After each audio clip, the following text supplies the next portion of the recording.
always been at the tip of our tongues when we're talking about APAC South and the potential.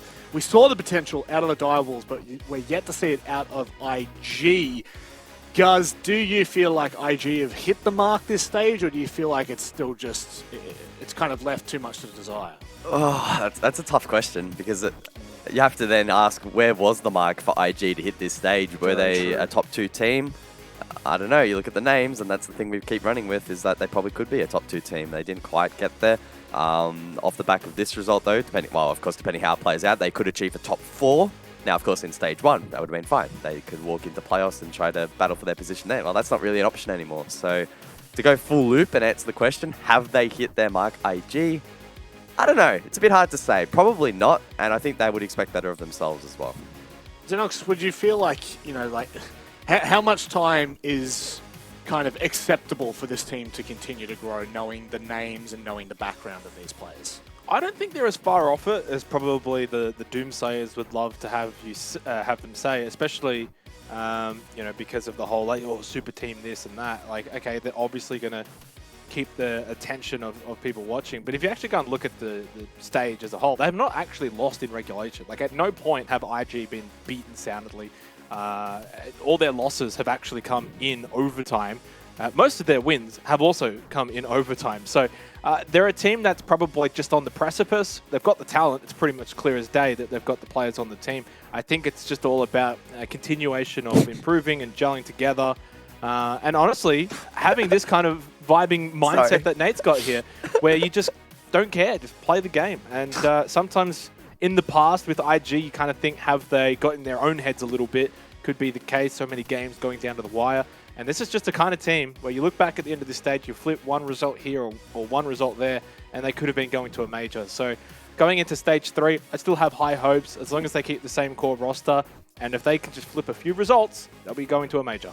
Well, I'm sure it's pretty much a hand-in-hand conversation when we talk about the Direwolves roster that had so much riding on their shoulders for stage 2 and unfortunately just have not hit the mark. I think earlier in the stage, guys, we were talking about the fact that they were dealing with some sickness, COVID obviously affecting the likes of Harambe. But honestly, this has just not been the same beast that we saw from stage 1. Yeah, for sure. They really have dropped off a little bit here in the second stage. We were expecting Direwolves, obviously probably not to replicate the forms from stage 1. That was pretty unprecedented, to go absolutely perfect and then make that run that they did through the playoffs. But yeah, to finish in a potential 5th position, maybe 4th if they get a regulation win here, that is a significant drop-off. It does, again, bring into question their chances of an SI spot, especially if they don't make it in stage 3. So I think that has to be a little soul-searching that takes place here for Direwolves throughout the break, and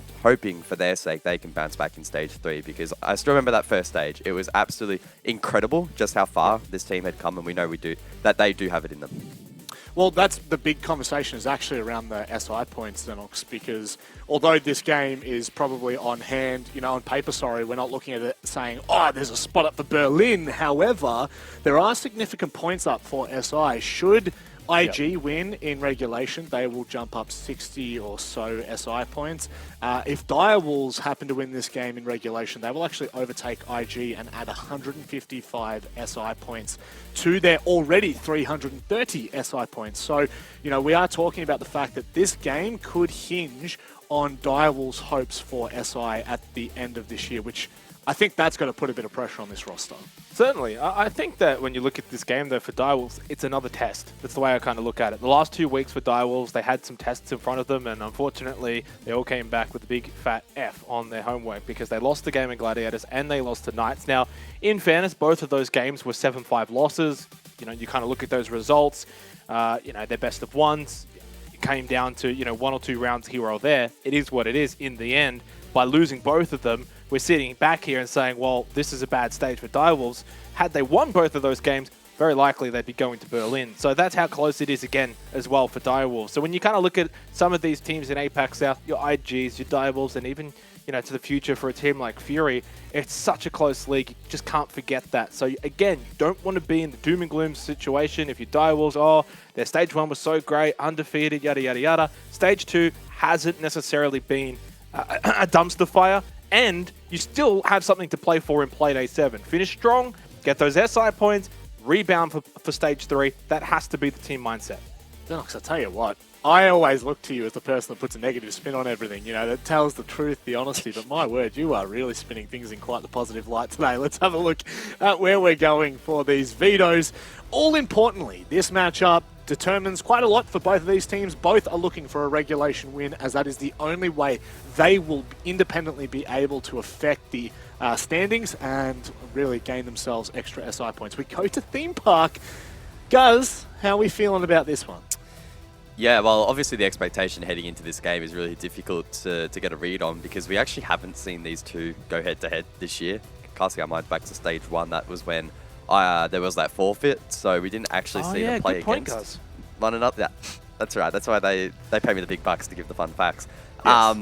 Heading over to Theme Park, though, in terms of the data that we have available isolating these teams, IG have only played it a couple of times. They've gone flawless. Whereas Direwolves have actually dabbled in it quite a lot. Not here in APAC South, but elsewhere. 6-3 is their record, and they've actually got a really strong defensive win rate on this map. So, look, make of that what you would. In terms of the head-to-head, it's very tricky to get the read. In terms of IG more specifically, they have a bit more validity to their results. That win that they did achieve was in APAC South. It was against Gladiators as well in an 8-6 scoreline. So signs perhaps that they are quite strong on this map, and Direwolves should have a serious challenge.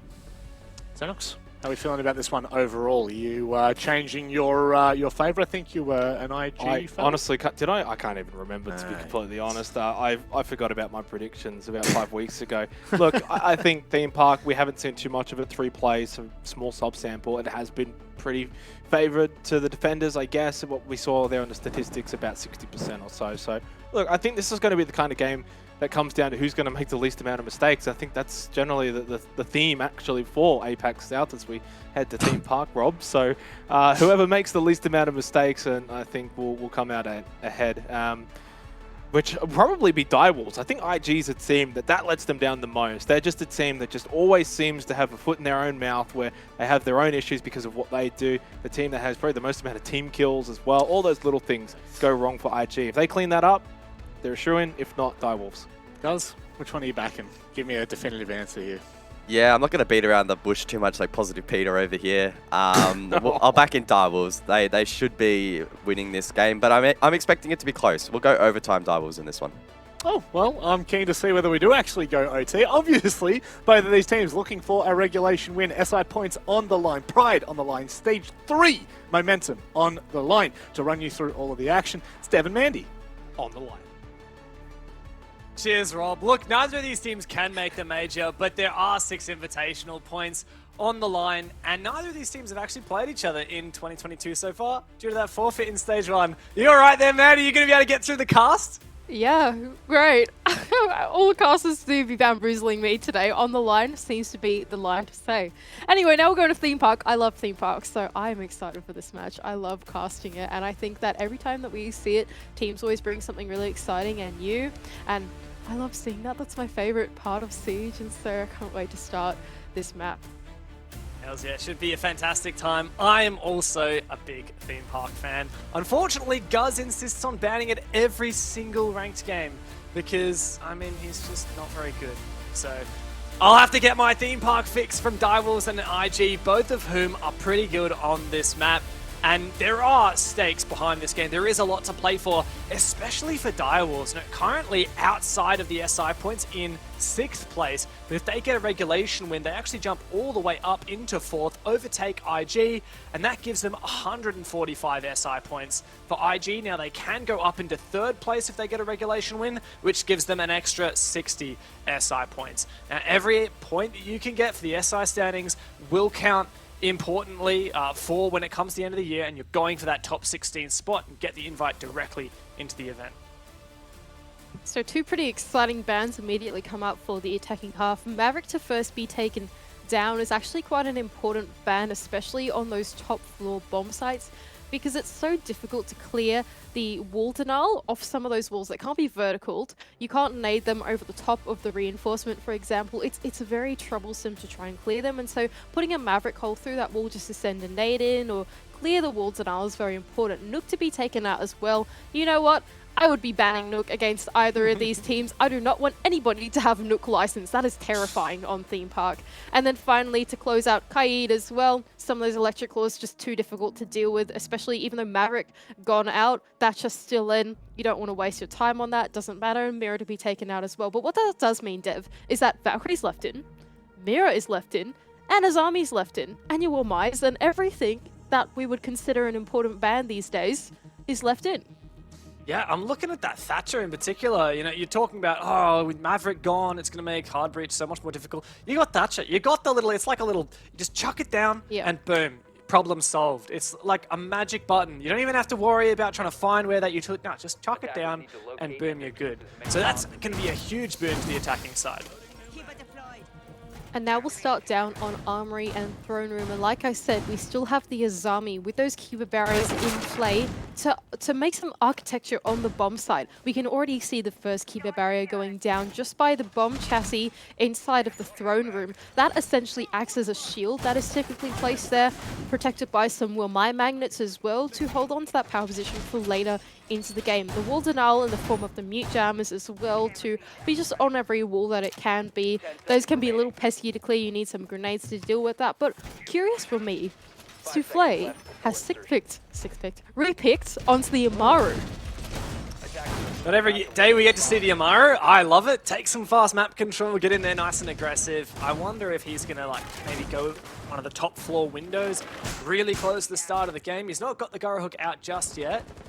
Especially if you pair it with, you know, pre-placed drone somewhere, you might be able to get in and take some unexpectedly fast map control. And that seems like where it is, a drone inside of bunks to quickly get control into the break room. He'll sit on that drone for a little bit, trying to listen out for any defenders. There is one speakeasy roaming in the top of arcade, but he has no idea what Souffle is about to do. Falling off though, down the arcade stairs. There's still a player in the hallway, Souffle, trying to find the right timing on these two roamers as they loiter around this side of the top floor. It's a difficult one. Try and get the timing just right. Doesn't look like IG are completely aware as of yet, and it's actually Jigsaw who finds the opening pick onto Pika, and just on cue, these two IG players fall off the top floor and go down below. And there we go, the Gyro Hook finally rings out. Souffle just getting himself into break room, but at the cost of Pika's life, as they weren't able to clear out any of these roamers. That's also your Sledge going down. Sledge, a very important operator through this mid-round. That's where he's most active. That's where the Sledgehammer can get used to clearing out these roamers, for example. You can vertical the floor inside of Drug Lab. You can vertical the floor inside of the bomb site, Throne, of course. And so now the attackers will have to find some other utility and other avenues to pinch out some of these positions on the side. Well, Dials have done a good job of opening up the hatch, but as you're saying, you want more avenues, as many as possible, ideally, onto that bomb site. Looks like Yellow Wall will be a point of contest, but Speakeasy on the defense does eventually get traded back.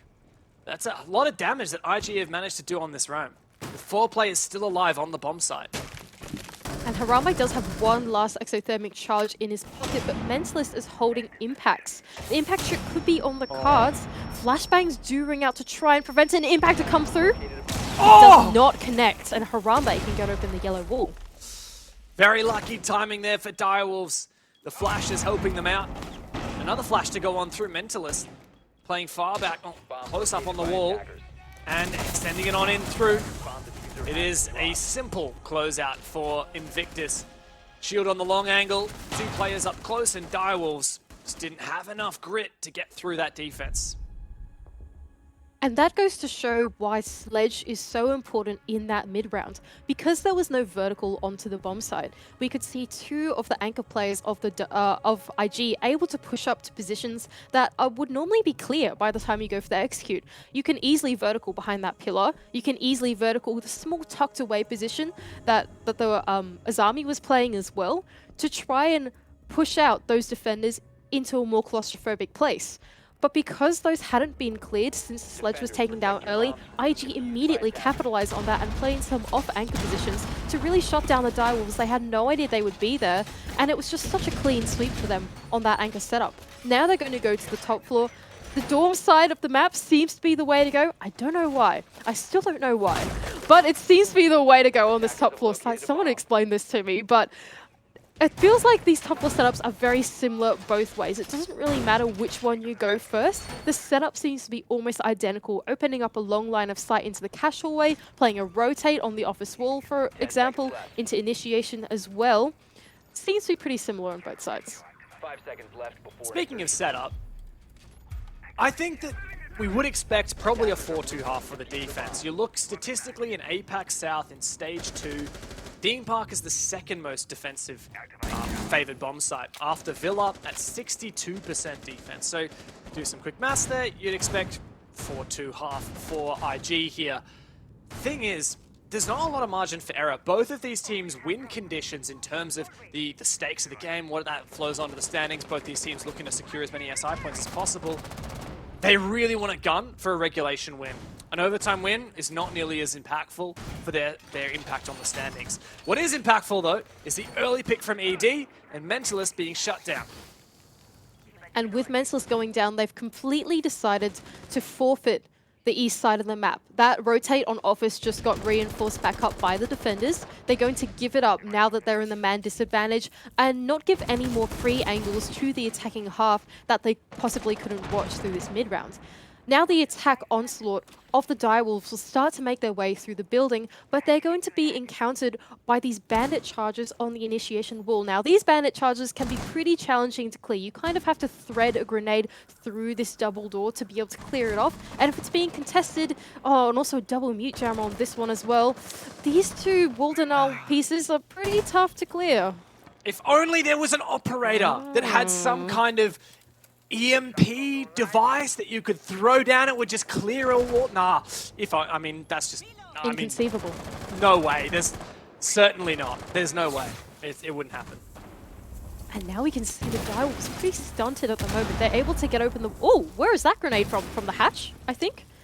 Wow. Something rolled from above? Surely not. Oh, where? Great question. But regardless, that's a great grenade because it does clear off all of those mute jammers. Still got to worry about the bandit batteries on the wall into bunks, but looks like Twitch is going to make short work of those. Hysterics has another one in his pocket though. He can place it back onto the initiation wall, but a run-in hole is what Harambe is going to make onto the Office side. They have a pretty clear point of entry now, the direwolves, and the man advantage as well. It's up to them to play the trades, try and get their in on the bomb site and take down the remaining players of Invictus. I'm ticking away. Smoke's going out to cut lines of sight. Jackie Wu to find the entry. Man advantage has slipped deeply onto the direwolf side. Now in the 5v3, it's up to IG to hold on. And Speakeasy does just that. Peeks on through to ED, but not before the trade comes out from Pika. Trading back again. And IG can win this out, but Jackie Wu is not going to let it happen. A good execute from Direwolves. They do lock in their first attack round. And it got a little bit dicey in that mid-round as they took their time to solve how they would clear the wall denial of those mute jammers and of those bandit charges. Eventually, they committed a grenade to clearing one side. They worked with what they had since they had that man advantage right from the beginning, of course. ED finding that initial pick on the bathroom cutoff eventually compounded to them having that man advantage in the execute. The trades do work out in their favor, and the Direwolves, we know them to be a very coordinated team that is always going to work out in their favor, and Invictus are taken down.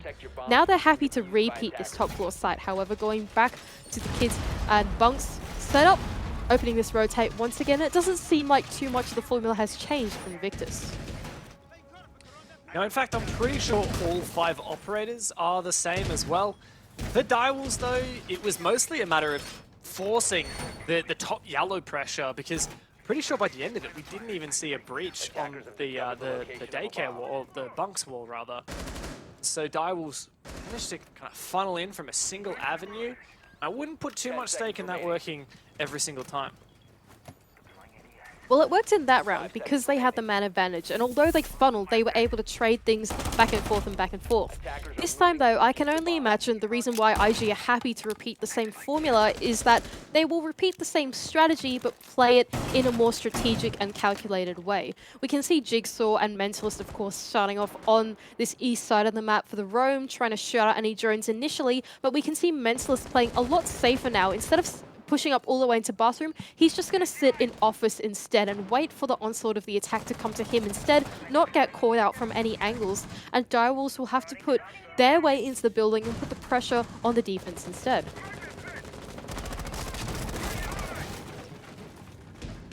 The lack of pressure on this east side of the map from IG is just giving so much free real estate to Invictus, sorry, to Direwolves rather. And I can't help but feel like that could end up punishing IG in the late round because it gives Direwolves just so much extra time when it comes to that pre-execute and that execute. It's because they don't have to waste any with this roam clear. It's fairly rudimentary to push on through. Yeah, you've got a mute jammer, but walk in and shoot it. You get the vibe that there's no one playing in that position. So now, once again, we're in this position where there are 3 bandit charges committed to the bunk side of the map.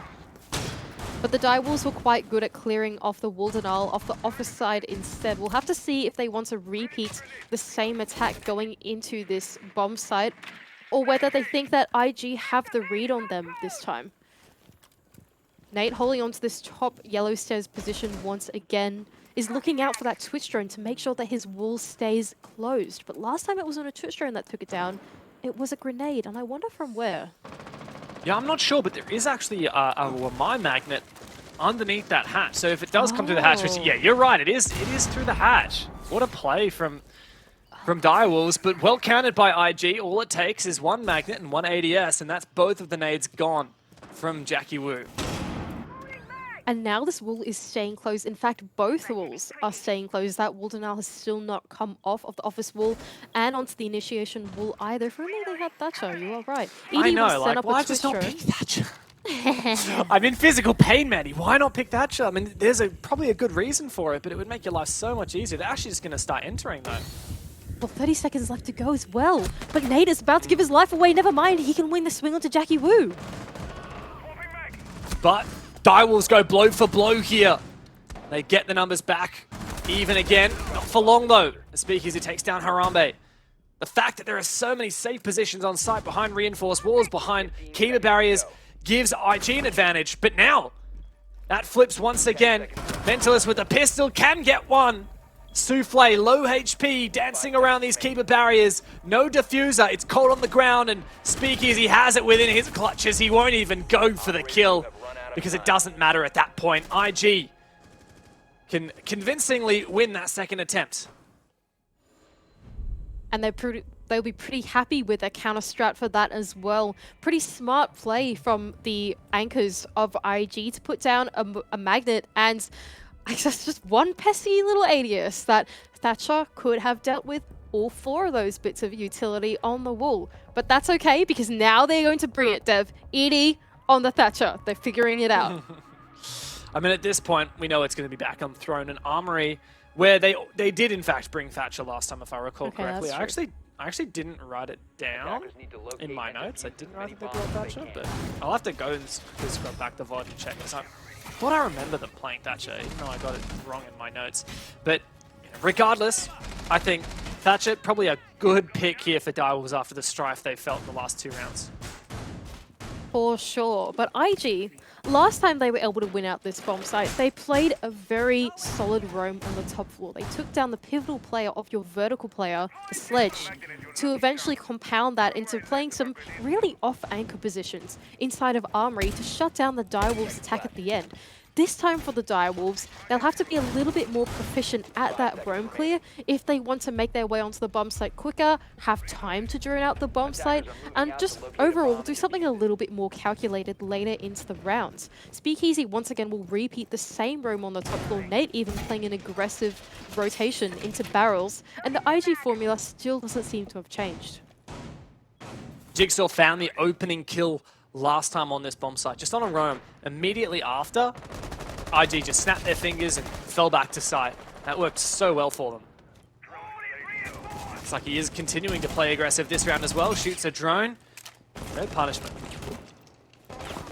Ooh, Jigsaw though. That's a bit of a scary rotation to try and fall back to Speak Easy. He does not get pre-fired through the wall. He makes it back safely, and the Direwolves will start to make their way through that top floor. We can see the drones rain out through the map. Jackie will be the first one in on the Finker. Not know anything as of yet. Likely keeping an eye out for Valkyrie cameras as well. You can see he's having a look up on the ceiling. Lots of info that IG can glean from Jigsaw's cams, and potentially enable flanks or just have a better idea of where these players are coming from. Now, Direwolves have 2 hard breach operators, the Thermite and the Hibana, so when they finish up this roam clear, they should have plenty of utility for opening up not only the hatch, but multiple walls if they deem necessary. And Direwolves being very diligent with their droning. We saw another 2 drones just go and check that arcade hallway once again. We can see them parked over there, just right next to each other as well. And they'll start to make their way down into lab and storage instead, seeming like they're going to go for a yellow take. We can see now that Souffle is alive. He can assist in this roam clear by clearing out some power positions from the vertical. A nade to ring out, trying to cut off the position of Speakeasy, but he loses the timing, and Speakeasy will take him very low and down to even, finishing the kill. Great pick there from Speakeasy, gets a double! And he may well have won this round for Direwolves. That is a huge amount of damage done on the roam. A hard breacher and your Finker taken out. I don't think Direwolves even have a breach on site as of yet. Finally the trade comes through, but they will have to rely on the Hibana as their sole hard breacher this round. Not only that, but there are still impacts to follow on the side of Mentalist as well. He's just used this last one, but Hysterix has now got a set of 2 more. Oh, that's too low on the ground though. Oh, thank goodness. They can at least get a breach on the wall. But with only 30 seconds left, and once again, no one under vertical pressure, Invictus still holding on to these anchor positions. There's just so much on the menu for IG. They have such an advantage right now. A measly little breach on the yellow wall. So many crossfires for IG to hold, and it's up to Direwolves to defy logic, somehow make this win. But the thing about logic, it's pretty hard to defy, and IG can easily pick up the pieces, take out the final couple players.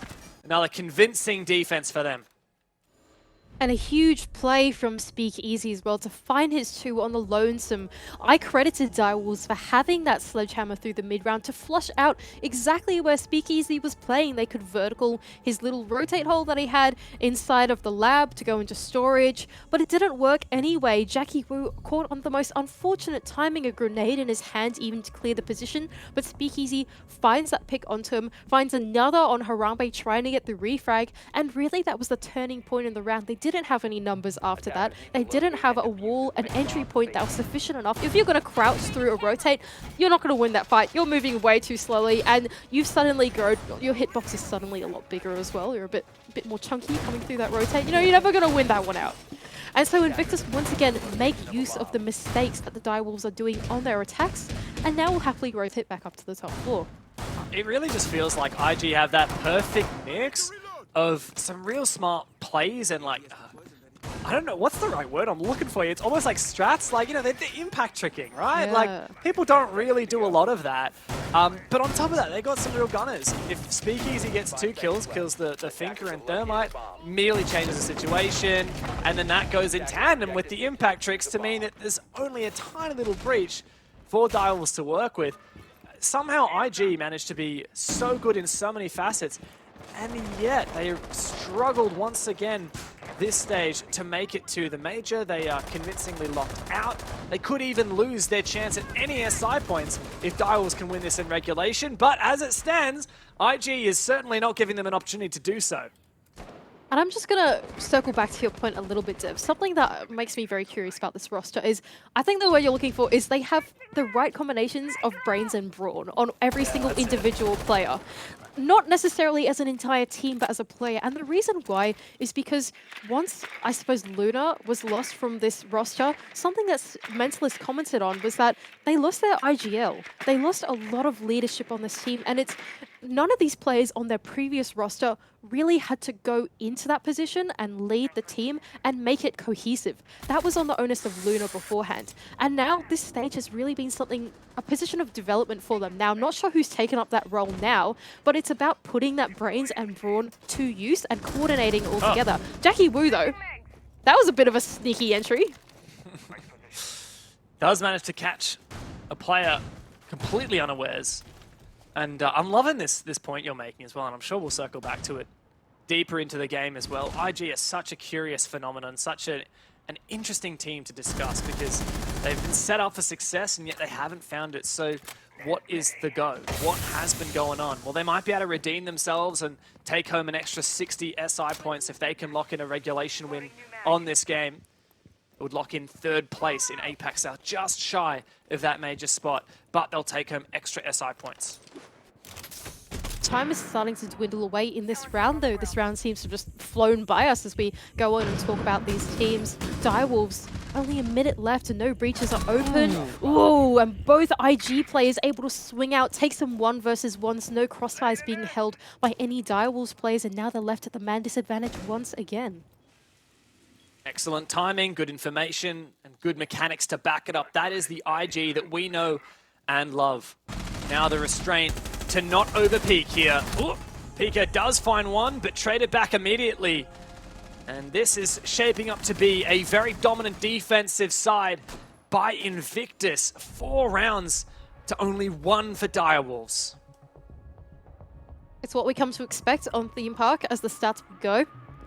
Even though Thatcher is up, we still see the Direwolves struggle to get some of these walls open. That attack, they tried something a little bit different. They didn't commit to one side of the map and just try and sweep it out. They really probed around everywhere. We saw the Oster being used on the cache side, where his teammates were pushing through the cafe side instead, trying to look for an in onto the bomb site. And although Jackie Wu was able to take down one, nothing came after that. IG realized that, okay, we're going to back ourselves in just to take some 1 versus 1. So no trades that are coming out because Direwolves are just wasting their time out here. Of course it's going to work out for Jigsaw and for Mentalist. Those guys are insane on the sticks, right? Direwolves, now they take the tactical timeout. It always makes me feel a little bit scared when they take the tactical timeout on round 6, because even if you win out this round, like, what are you going to talk about on the defense anyway? But I feel like it's pretty important not to tip this over into a 5-1 half. Yeah, if this is a 5-1 for IG, Direwolves will almost seal their fate of jumping up into the SI points top 4. They're currently in 6th, as you can see, and they need a regulation win. Like, an overtime win doesn't matter. They won't get into the top 4. If they do get into the top 4, they will actually knock Invictus out of the points, which, that'd be such a big blow. That's why there are actually a lot of stakes behind this game. Like, 4th place in APAC South is 145 SI points. Invictus win this in regulation, they go up to 3rd, which is 205, so an extra 60. But if they lose this in regulation, if Direwolves steals away those SI points, IG get nothing for it. And that pretty much seals their fate of going to 6th Invitational at all this year. Like, even if they went on in November to win the November Major, I think they'd still struggle to make the top 16 when it comes time to go to 6th Invitational. For sure, points are a rare commodity, it seems, in APAC South. You have to strive for every single one, and with that comes consistency. Now, IG, they've been up there most of the time in the standings as well. Alongside Elevate, I suppose, probably the most consistent roster of this entire league. But IG, especially the old IG roster, it felt like they were always up there battling out through the mid-round. They occasionally made majors, and that's the kind of consistency that you need if you want to make it to SI eventually. Now, once again, the Direwolves have to mount some kind of attack onto this top floor. They have brought the Thatcher this time, but the first thing they need to do is do this roam clear onto Jigsaw, Nate, and Mentalist, who are holding this side of the map down pat. They are not letting go of these positions just yet. And they've had a lot of success on this early aggression. Consistent players on the consistent team. IG has been so consistent in Stage 2. They haven't even lost a single game in regulation. All 3 of their losses have been overtime, so they've stolen points away. But guess what? They've also struggled to win in regulation. Only a single game have they come away with a regulation win. 2 of their wins have been overtimes. It seems like IG are cursed to fall into an overtime game. And if that's to happen here, both teams will be disappointed because neither of them will achieve their goal of maximizing their SI points. Nate will be the first to take down a player in the form of Jackie Wu. The entry on Finka trying to make their way into the building. But the rest of the Direwolves players can comfortably get their way into initiation. Invictus have decided to completely fall back, having wasted plenty of time. Jigsaw, he was on his lone swim on the top of Dragon Stairs for such a long time, but actually, there is an X Factor in Mentalist sitting inside our vault with a very interesting keeper barrier. Droned out, but not taken out as of yet. Now, Nate has a crossfire from this open office wall. IG have changed their strategy. Remember, time and time again, we had that wall reinforced, mute jammers behind it, and IG are changing their attack. They're adapting between rounds. Mentalist could have a profound impact on this round, but it's Jigsaw to kick it off. That's a second kill now for IG as Mentalist will fall back as well. It looks like a 5-1 half may well be on the agenda for IG. And an attempt at a bandit trick to come up from Hysterics, but Harambe ends up punishing him for it. Now 3-on-4 in the favor of IG and only 30 seconds left to go in the round. Jigsaw sitting pretty comfortably at the cargo box. Nate, I thought it was Jigsaw that got that kill, but it was actually Nate to take PK down. And now 2 versus 4 for the Direwolves. The Invictus have this one in the bag. They surely do. Nate does lose the fight. Harambe gets one as well.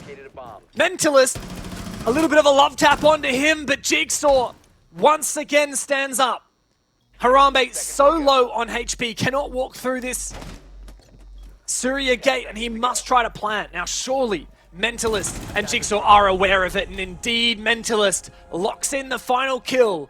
A dominating 5-1 half for Invictus leaves Direwolves with no second chances. They must win 6 rounds in a row to jump up into the SI points. And these guys are just absolutely chilling right now in the face cams. They don't look rattled at all. They don't look overconfident or happy. You know, I was reading the Twitch chat a little earlier. Someone said that there was some mega capybara energy on Sapper, and I think I'm gonna I'm moving that. Capybara. It's just chilling, What you know? kind of an energy does a capybara have? Have you not seen capybaras? They're just always they're chilling. Adorable, right? They are Is adorable. that what you mean?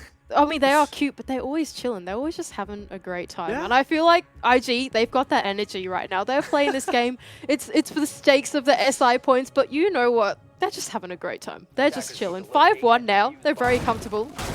Now the Direwolves will go onto their defending half, and if they want their way back into this game, they will have to repeat the success of IG, which doesn't seem very likely with the way that they are currently playing. Look, Mandy, I am going to put that on my list of things I never thought I would hear on a cast. Capybara energy. Capybara energy. IG, you're right, have really done such a good job on their defensive side that now they can reap the rewards on their attack. 2 rounds is all they need. They will jump up into third, get an extra 60 SI points. But really, there's also a bit of a victory here for IG in just confirming overtime. They're very familiar with overtimes. Every game except for one so far they've played this stage has been overtime. But even just locking in overtime means that Direwolves can't overtake them, and therefore Invictus cannot lose the 145 SI points that they are currently allotted in 4th place. But I'm sure they'd love to go for another 60 as well. And Edie as well, making use of the Zami. Direwolves are actually going to take us to Initiation in Office as their first bomb site. They will not choose to go down to Armory and Throne Room first. So immediately a different philosophy coming out from the Direwolves on Theme Park. Once again, a pretty spread thin defense as well. We have Edie starting off early on the roam, trying to look to fall off, hopefully not getting pinched out like he was able to when he was on the attacking half, trying to cut off plays from the bathroom rappel, playing very cautiously with these keeper barriers. He's got impacts as well. If there's perhaps an opportunity to use it, finish off a down player outside, but he falls back. Where is that EMP? Oops. Trying to clear any ADSs, I suppose, and Mentalist goes for a long grenade into that tight corner. Strange, though, because IG had no information, so in a way, wasted utility. And Edie has well and truly fallen back from this position as well, wasting plenty of time on the side of Invictus. They're making their way into the map pretty damn slow, if you ask me. They've been given quite a lot of space as well, although the bomb site is initiation and office step, so it is a little closer in their grasp. Now the next step is to work out how to get some of these hard breaches onto the wall. A grenade seems to go through, an EMP as well to shut down any utility that might be on this side, but now Nate has no more EMPs. I don't know if there's any wall denial left on either of these walls, but it's certainly not going to be cleared. Big gamble here from IG, who are really tunnel visioning this east side of the map, this cache across. They do have Hysterics, who's seemingly soloing the cafe side. A nade goes over, doesn't find anything, and you can see IG push on through. We can see just the tiny angle that was being dueled there. And you said it, wall denial is cleared here. Good usage of a grenade in pair with a Selma. Is IG perhaps a shoe-in now for the round? And the man advantage as well in their favor as Speakeasy finds one and Mentalist to double down. A flank comes up from Pika though. He takes the duel with Jigsaw, but he doesn't win that one out. And this is proving to be a very dominant game from Invictus. Jackie Wu trying to keep Hysterics at bay. He has all game long, but he's going to need to help out his teammates as IG have managed to flood into the bomb site. Souffle now needs to deny this plant. Can he get an angle? Can he see the player planning behind the desk? Jackie Wu for a double! What a play! But Hysterics and Nate to lock the round down for Invictus. And they have dominated. They have match point.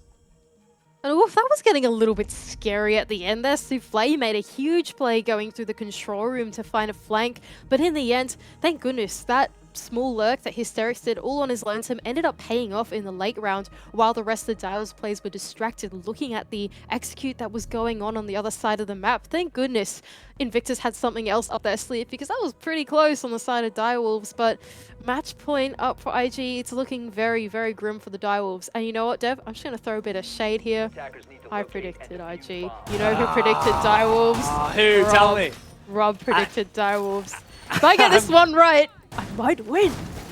I'm pretty sure you guys, we were told by production, you guys are tied for predictions up until this game. And then whoever wins this game will, in a way, win predictions. So, of course, you know, Direwolves, Invictus, SI points, yeah. What we really care about is Mandy versus Manning, the ultimate showdown. Who will win the predictions for Stage 2? And you're looking pretty good for this one. Pretty proud of myself for this one. That being said, maybe I cursed it by saying that. Who knows?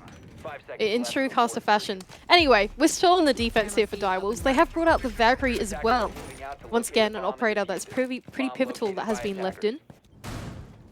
And starting out on this top floor as well, the Direwolves, they do not want to go onto that basement site no matter what. Something they've changed though is that instead of going to the office initiation site, they've gone into the bunk and dorms side instead. So something a little bit different here. They've actually reinforced out this side of the map too, so playing a much more conservative defense compared to the last round. Frustratingly for Direwolves, they may not realize this yet, but their chances of getting any SI points are actually gone, which is a shame because I'm pretty sure had they gotten into fourth, got the 145 SI points, they would have, for now, landed in the top 16 teams globally for SI points, which is what you need to get invited to SI, of course. We still have Stage 3 to come, and the Major, of course, where SI points will be dealt out. But that's not to be for Direwolves this time. They can still jump over Fury, but at this point, it looks like there's only one direction this game is heading, and that is an Invictus regulation win. Jigsaw will be the first to hop into the building. Top Dragon will be his position, both on the attack and the defense, actually. Jigsaw on the Finker. Speakeasy as well to follow in. Nate holding an EMP on his hand as they start to get their way onto these walls. Selma to go out to try and clear any roamers. Harambe! That was a bit dangerous. But he gets away with it. Very daring. He's lucky too as well. Takes a lot of damage though. And no Thunderbird means he's not going to get healed up, but Pika does a lot more damage by actually finishing off Mentalist with a headshot. Man advantage Direwolves every round so far. Opening pick has led to round win. Oh my god, Pika! What a shot. Hysterics down and out. Maybe Direwolves are not down and out. Not yet. Another one! Who can stop this man? Nate says, that's me. ED says, enough out of you. Direwolves finally break the IG streak. Wow, Pika just hit Mentalist or Hysterics. I don't know who was the Iana player outside of Cafe with the good night. That was a crazy shot. Absolutely deleted off the face of the planet. I think I have cursed it, in fact, Dev. Direwolves, what a dominant round from them. Yeah, wow. That's, I mean, it helps when Pika just goes and headshots 3 people, doesn't it? What a round from Pika. Big round from Direwolves, but unfortunately it won't get them a regulation win no matter how many rounds they can string together. That said, IG haven't won a single game in regular. Well, sorry, I'll check that. No. I think they have won a single game. Only one single game in regulation. 2 of their wins have been in overtime, just 1 in regulation. Bit of an IG curse. They seem doomed to always find themselves in an overtime. And you know what? More often than not, when they are in overtimes, they lose them. So, for IG, keep your cool. Ride this one out. You'll get another attack win eventually. And run away with a nice regulation win, which would put them above the Knights. With an extra 60 SI points and a bit of prize money to go with. I think we've double cursed them, honestly. They have, not only do they have the IG curse, but they've now also got the caster curse. They're really fighting the universe right now to try and close out this game. That's quite difficult. The universe is difficult to fight with. Anyway, now Direwolves go onto this top floor site once again. They're just going to swap their defense around. Same barbed wire sort of setup going onto Cafe, making sure that no one's seeing a sneaky push later on. But once again, lots of Rios dedicated to the other side of the map, just trying to close out that cash room, top dragon push that IG seem to be doing over and over again. Bit of a Ying pick here from Hysterics is unusual. I quite like it. He's often like the counter push player, it seems, on this map. He always tends to push where the rest of the team doesn't. Now we'll have some Candelas and smokes to do it with. Wonder what the play is. Well, once again, Edie holding onto this top dragon cash hallway type of power position. He's actually going to get aggressive onto Mentalist, takes the duel and takes him down as well. Man advantage, Direwolves. Not bad from you, ED. You can fall on back. IG have some decent info here, but Attackers have located a player down, 2 grenades down. Feeling, no doubt, a little bit of pressure now. And every kill that Direwolves gets, every round that Direwolves gets, spirals closer to that dreaded overtime that Invictus are too familiar with. Drones starting to roll out on the side of Invictus. Will spot that no more Direwolves players are aggressing on this side of the map, except for 1 player left inside of the bathroom, I believe, starting to make their way in. Jigsaw as well will start to clear throughout the map. The first entry, of course, is Souffle is taken very low. Hysterics, though. This is a play from the Ying, behind enemy lines. Backstab. Souffle has no clue. Hysterics now trying to fall back. Once again, be unpredictable, goes prone. Make a lot of noise while you're prone, and he does get another one. Jackie Wu, he's out of the game, and Invictus may well put this to an end right here, right now. Final Candela to ring out, but Edie will take down Speakeasy, putting the man advantage as well in the Direwolves. Another grenade to follow through. Pika to close out another one. Edie to go for the hero play through the cash hallway as well, and all of a sudden Nate is left in a 1-on-3 situation. How did we let it come to this, Mandy? How did Invictus let it get to this point? From where they sat in a 5v3 to now, desperately 1 versus 3 for Nate. No real utility to speak of. Crossfires everywhere, some information on 1 player. And he wants to get this freebie and then back on out. But he's so wary of all of the other angles that exist. Doesn't even have any util to clear the barrier, so he does go on through and takes the headshot down. 11 seconds left, cannot get the wallbang, goes for the pistol, and ED is ready to receive.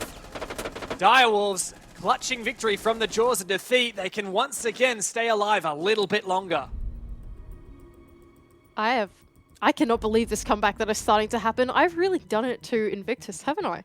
The Direwolves are starting to make their way back. I really did. I really did. Predicted them, they took that personally. I really did. Edie especially. What a pivotal player in that round. First of all, finding the opening pick. An excellent timing onto Mentalist, who he knew was going to be peeking from that window, throwing in his grenades. To eventually fall back exactly where he needed to be. Hysterics tried to make the hero play through the back, but it didn't work anyway because ED had his number, was able to get the trade and eventually close out the final kill as well. The Direwolves seem to start getting a little bit more into this game. They're starting to feel the beats of the round, finding the right timings, and that's where Invictus are falling short. Bit scary for IG. I mean, how many rounds will Direwolves be able to string together on this defensive side? IG started their attacks so strong. They had momentum on their side. Direwolves even took a tactical pause on their defense and failed. Now the Direwolves, though, they will actually take us down to Armory and Throne Room, which is a site that we haven't seen them play yet. I believe. Maybe I'm wrong. Yeah, Who knows? correct, I think I'm correct. Fantastic. I thought it was strange. Yeah, thought it was weird. Like, why haven't we seen I had to Armory yet? second guess myself there. I was like, oh, have I got it wrong? You were Who knows? spot on. There we You were go. spot on. Fantastic. And they're playing quite an extended roam as well. The only player left dedicated to the site is Pika, who's happy to sit there by himself, just babysit it. ED is actually going to fall back to it, but quite an extended roam. Rotates being made as well. Lots of Rios dedicated to that top floor. And Invictus will have to make their way through it if they want to make use of the vertical, if they want to go for a yellow take, for example, because that top floor is just such a pivotal part of the map. It's prone to flanks, whatever you might need it from. So Invictus, they're on for this roam clear. And they'll have to nail the roam clear in order to actually make use of a lot of this great utility they've brought, like Thermite, Ace, and Thatcher. Some things that Direwolves didn't quite have on their attacks at this bomb site that I'm sure they would have liked to. But the roam clear has proven to be a little bit difficult, actually. Azami, Mute Jammers, all kinds of utility they find themselves meeting. This is a bit of a tricky setup in this top floor. The drones do roll out and they're probably calling out to each other exactly what's going on, but it's hard to get a full picture of exactly the right way to clear this. It doesn't really seem like there's such a clear-cut method, and this angle that Soufflé has made as well, sort of a half angle onto that window and playing the Kiva barrier as a shield for protection, seems to be so masterful and difficult to clear. ED on the ground floor, though, has been caught out. All of IG have actually pivoted below. Oh, but Soufflé punishes Mentalist for trying to ignore that roam position. Direwolves have a hell of a lot of roamers, and Jigsaw taken. He does survive that spray, thanks to the Thinker boost, giving him a little bit more HP as well. But Jackie Wu on for another one and pushing straight through the smoke is Harambe. Just 2 players left now for IG. Oh, Hysterics! That was so damn close to a headshot, but at the end of it, Direwolves can dominantly win the round. They are stringing together far too many rounds here, Mandy. At what point do we start to be scared for IG? I'm scared for IG now, to be honest. That was not my favorite way of them trying to realize that attack into effect. Instead of trying to problem solve on the spot, come up with a way to clear what they had just droned out, they completely changed their minds and pivoted to do something else. They didn't face the strategy head on, they went below, and there is some merit into doing that, except that when you do that, you need to account for the fact that you might be punished when doing it. They didn't leave people in positions where they could cut off players trying to punish those players, for example.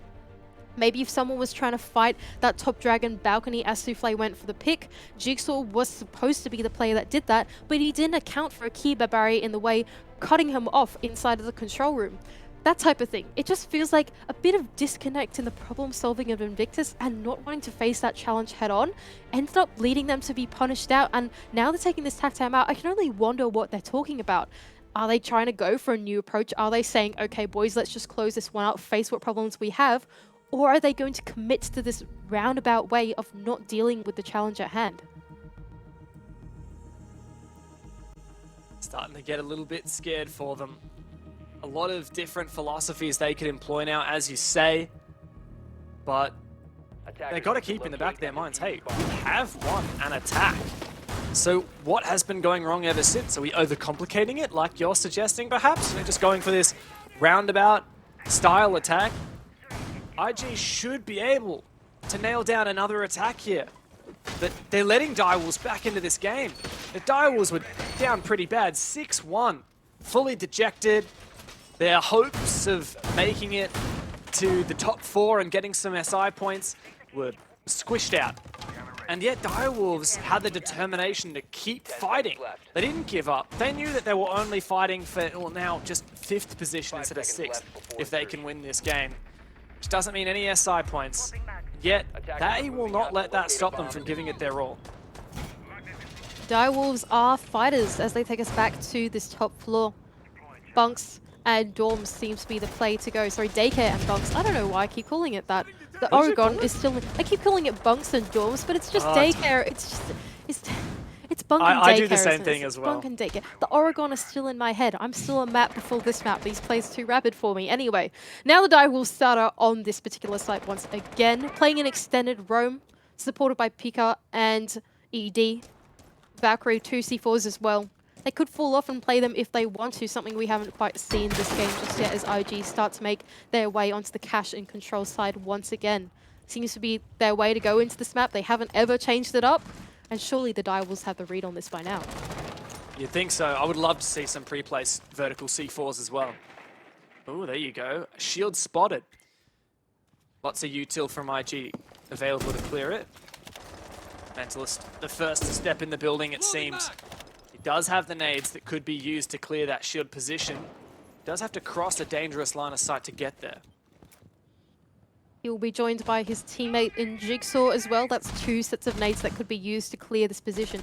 Nate, though, on the Thatcher, could be the one to undo all this utility being held in place as he rotates up to his teammates as well. One rings out, perhaps trying to make their way onto the office wall, and a reinforcement even on the side of the defense. They've decided to give up this part of the map. Initiation is now taken away. That shield is vacated. There is now no longer a player sitting there anymore, but time is dwindling away. And the Direwolves have made very good use of it so far. And IG are the ones that need more. Yet now they're, like you said, they don't have any roamers to pick off. They do have hard breach to deal with though. And they might have Thatcher and Ace, but they've got to get into that position and start breaching it open. It looks like there hasn't been, no breach yet. That's just the soft wall from where the rotation was, now reinforced over. A lot of work for IG to do still. A smoke canister as well to block out the 1 point of entry that IG do have available to them. Only 45 seconds left, and still 1 smoke babe in the hands of Harambe that will be thrown out the final one to go ahead. IG, this will have to be an explosive execute from them if they want to make this one work out. Souffle in a power position, prone on the ground. Jigsaw to find the first. It's all going down here on Theme Park. It's a big pick, and the entry from IG cannot follow up. Jackie Wu finds one, a double for him before being traded. But immediately Jigsaw meets his own maker. It is all on Souffle. Invictus are about to finish this game off, but Souffle, he just has to hold on. Hysterics can't walk through. And the clutch from Direwolves. Souffle keeps the game going on. And this comeback is about to steal IG's chances of making 3rd place. I cannot believe what we have just witnessed. IG looked like they had the most explosive execute going in on the bomb site. It was only Souffle left, prone on the ground in the corner of Cafe, that they had to clear out, and 2 IG players, as sharp as shots as they are, could not fight the Aruni DMR. It does seem to be the way nowadays on the defense, doesn't it? It's the killer weapon. And this has been a killer game. A 6-1 start for IG, only to be met with 4 rounds in a row from Direwolves. At this point, you've got to back him in for overtime. Another overtime for Invictus. Imagine that. And that would dash their chances of making it to 3rd place, getting the extra 60 SI points. Knights right here will probably be watching. Sad that they couldn't make it to the major themselves in their game earlier today, but hopeful that Direwolves can at least push overtime and prevent Invictus from overtaking themselves.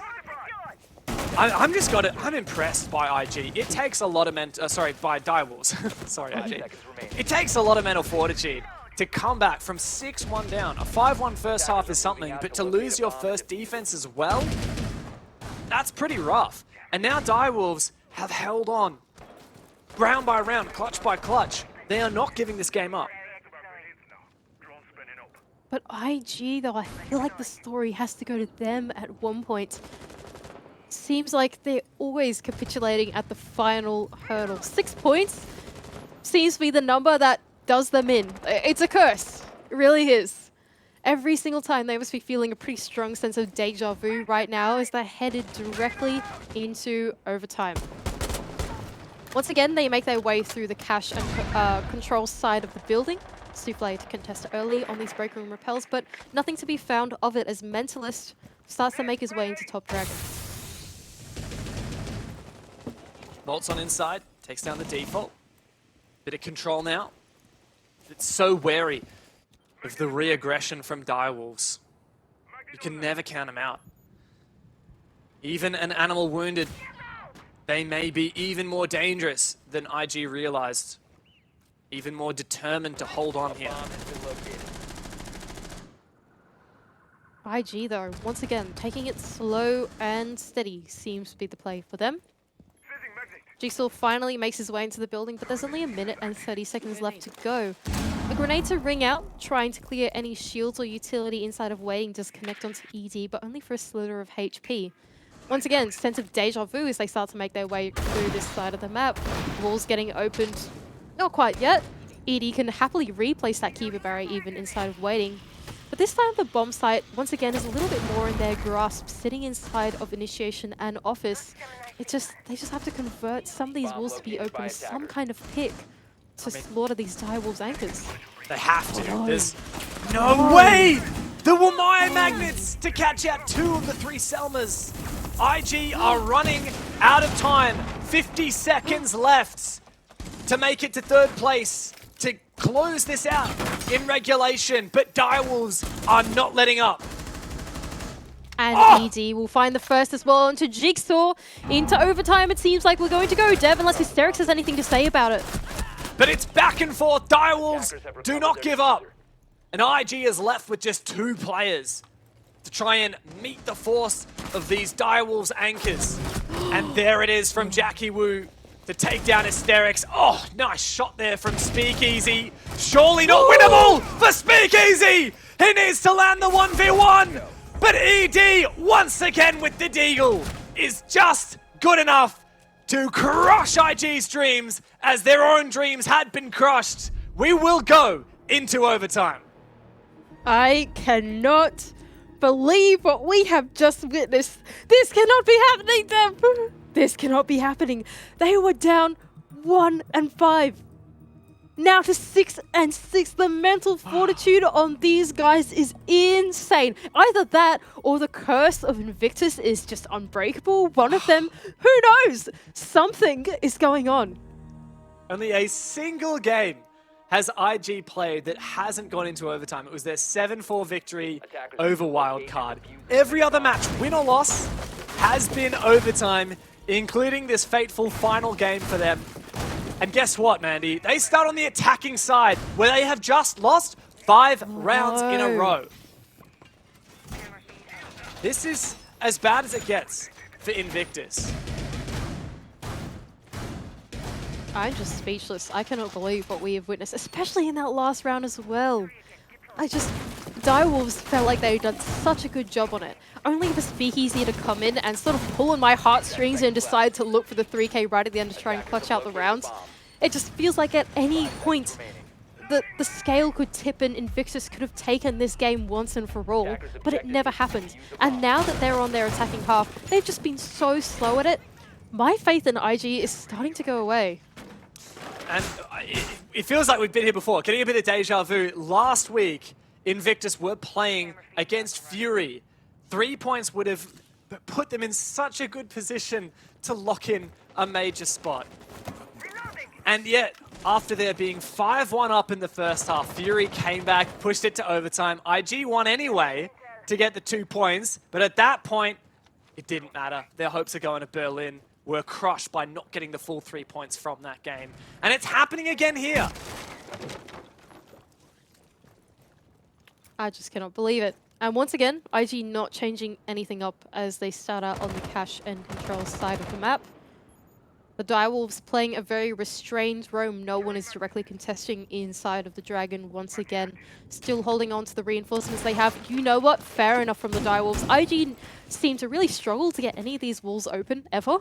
And so playing behind a reinforced wall, I reckon that is the way to go. Playing behind a Kiba barrier seems to be the way to go, and they're playing it to perfection. Speakeasy will start to get the office wall open, aided by an EMP grenade. Clearing out that mute jammer. That's one line of sight made for IG. A C4 from Pika down below pre-placed. What a read. Mentalist can trade back. ED goes down. Numbers even now. But ED, he'll just sit in his cameras and call for his team. Speakeasy, the only hard breacher that IG have brought, dead. Cold on the ground. Out of the round. And that is a huge, huge blunder in the side of IG. The bomb site is inside of, I'm going to get it right, bunk and daycare. Good job, Mandy. And so now getting these walls open, thank you, is such an important part of this round. Now they are going to stay closed with nothing to open them. A flood will have to be called through some choke points. And Direwolves have been so good at finding timing, so good at playing crossfires, it looks like it is out of the hands of IG. But Hysterix has managed to make his way all the way deep onto Cafe. Takes a lot of damage and decides to just send it, but Pika shuts him down. What a phenomenal round from the mute player. Harambe now holding the line as IG begin to get desperate. They have just lost 5 rounds in a row, and they may well lose yet another. What a shot from Jigsaw. 2v3 now, Jigsaw doubles down. Souffle on for the swing. Jigsaw peeking into the side. Pika, his position revealed, but Nate! You can't do that! You cannot do that! It is match point for Direwolves. 6 rounds of defense in a row on this comeback.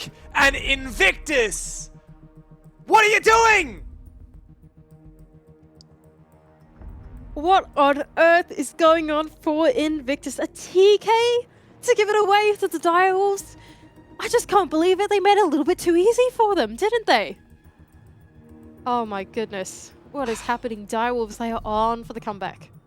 Although They Invictus, really they are. have a chance. They have a chance, Steph. They're going down to Armory and Throne Room. And every time we've seen them play Armory and Throne Room, they've been good at it. But my face It's is true. not there anymore. It's true. In fact, gone. IG haven't lost an Armory Throne Room in this map. That said, there's only been 2 attack rounds, 1 all map long. It's been a hell of a long time since one of those rounds went by. It's been defense all day long here on Theme Park. And I guess that's what happens when you leave in Valkyrie and Azami, both of which have been... Yep. Oh, and Mute as well. Like, oh, this has Yep. just been so... And Wamai. And Wamai, you got Jaeger and Wamai, you got Mute, you got Smoke, you got everything you could possibly want. There's a smorgasbord of operators that the defense have available, and both teams have used them to their fullest extent. And neither team has been able to crack down on these defenses. And now Invictus is staring down the barrel of pure embarrassment. They were up 6-1 with a chance at making 3rd place in APAC South.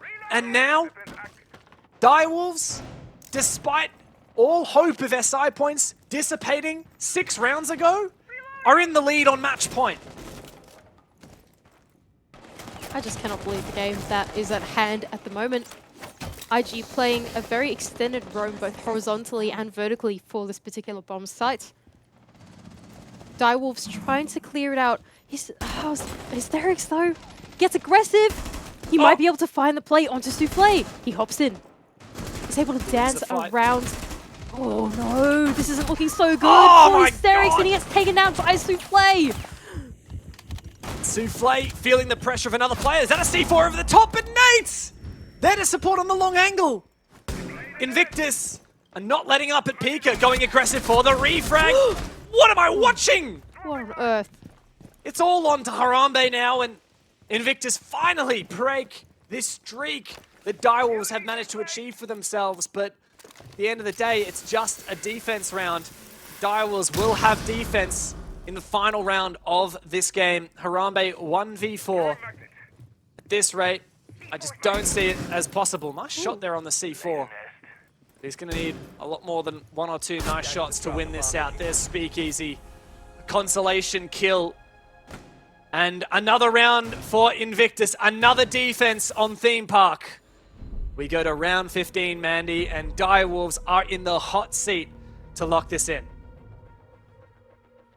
Oh, disaster for IG, starting off on the attack. Actually, starting off on the attack, ending on the attack. That early game was an absolute dogfight. That was horrific to watch. Some of those gunfights were extended for so long, but the way that these teams support each other, that just goes to show what APAC South is. This fast-paced nature where everyone is on the board on both teams. We saw trades go out both ways.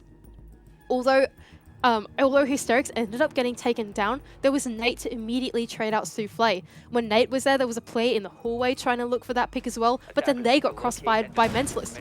Everyone being on the same page is something that we can really commend all of these APAC South teams for. They all have this immaculate teamwork that comes out, especially when they're on their defense. Who knows why they can't do it on their attack, but for some reason, seems to be a defender-sided half here on Theme Park, and once again we will go up into Initiation and Office as the final bomb site of this game. If IG want to win, they will have to win one single attack round. It all comes down to this final round. And is there a bit of a tomato sauce on my monitor or something? What is that? What is that Operator Speakeasy is playing? Uh-oh, that looks a little bit different. That's a bit of a something that we don't see every day. A bit of it. Are you suggesting that there is a Glaz Ying strat in the final round of overtime in the final match of APAC South? A Glaz Ying attack from Invictus. I think that's what we are saying, Dev. There is a Glaz Ying strat.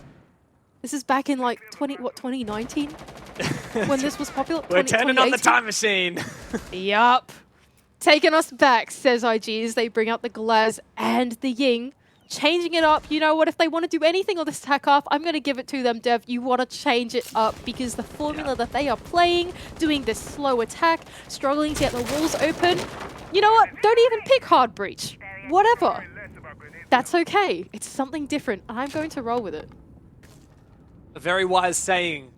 You got to risk it for the biscuit. And Invictus, they are so keen to be munching on that biscuit, but they got to get through this game first. 2 minutes until GG for either Direwolves or Invictus. Both of them having fought so hard all season long. Invictus constantly plagued by this curse of overtime, of which, more often than not, they lose. Can they finally win it here on the final Playday? Now, something that I'm curious about is that the Ying and the Glaz are separated, though. Hysterics is using the Ying as a sort of lurk operator instead on the other side of the map, as he's been doing for this entire game. They don't want to change that up, so Speakeasy has to rely on his own smokes if they want to use it for whatever they want to use it for. A grenade to follow in and take down that Kiva barrier. ED does get away with his life there and can probably replace it at some point as well. Another one goes out in the hallway.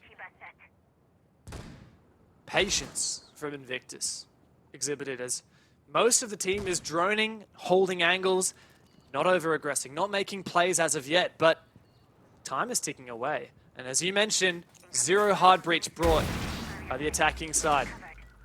Another nade to go over the top, and the Glaz to entry. Here it is from Speakeasy. What have you got to show for us? He's got to wait to regenerate his thermal scope. Gets one pick, but Pika's found a triple! Once again from Pika! He gets 4 kills before being traded, and Speakeasy is left to clutch. 1 versus 2 for the Glaz, baited out by Jackie Wu. It's the battle of the DMRs on the final round of the game.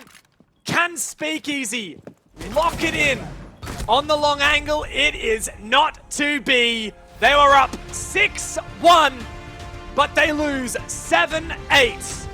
Invictus fall at the hands of the Direwolves. A bittersweet end to the APAC South, but at least they end with a win.